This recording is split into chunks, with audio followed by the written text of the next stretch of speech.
द्वापर नुहे त्रेतया भी पानपत्र व्यवहार कथा अच्छी उल्लेख्य जितेबले रामंकर वनवास समय सीता हरण हो जाइछंती तापर रामंकर संपर्क होइछि किष्किंधा आसीछंती एवं सुग्रीवंक सहित हनुमान एवं समस्त सहित तार बंधुत्व होइछि एवं बंधुत्व होला परे तांकर प्रधान काम कौन थिला जे सीतांक संधान जे कोठी सीता रहिले तो से संधान करिया होछि मुख्य काम तेणु समस्ते खोजी खोजी खोजी जे जेते बानर माने थिले बा तांकर जो माने सहचर थिले समस्तंकर काम रहिला जे खोजीबा एवं से मां को खोजी छंती जंगल सारा खोजी खोजी खोजी खोजी से तापर आसी पहुंचते समुद्र पाखे सेठी से पर्यंत सीतांकर से माने संधान पाई नांती तापर जे जेतेबेले जटायु संगे देखा होइछि जटायु कहछंती एमती एमती डेफिनेशन देइछि रावणर सेठु से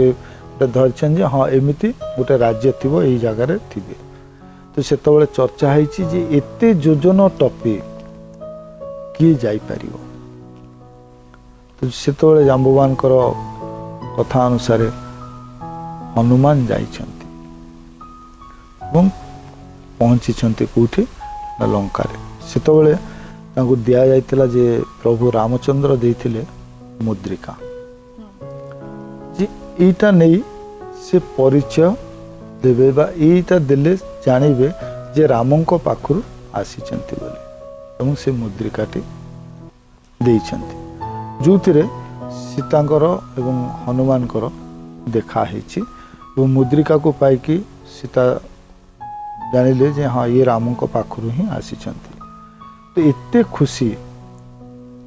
सीता जेतोले पाइछंती एते दिन परे रामंकर खबर पाइछंती बहुत खुशी हो जाइछंती सी चाहछंती जे प्रति बदले हनुमान को कौन देबे आज्ञा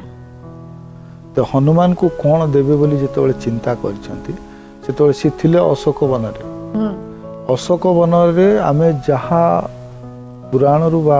रामायण रु जहा आमे जानिचे जे अशोक वन फल फूल रे भर्ती थिला एवं हनुमानकर चरित्र होउची जे बानर तेणु फलमूल को निश्चिंत भाव में आकृष्ट हे बा अति जदि खुशी होते माँ तेल फूल दे पारि था किंतु से कौन देले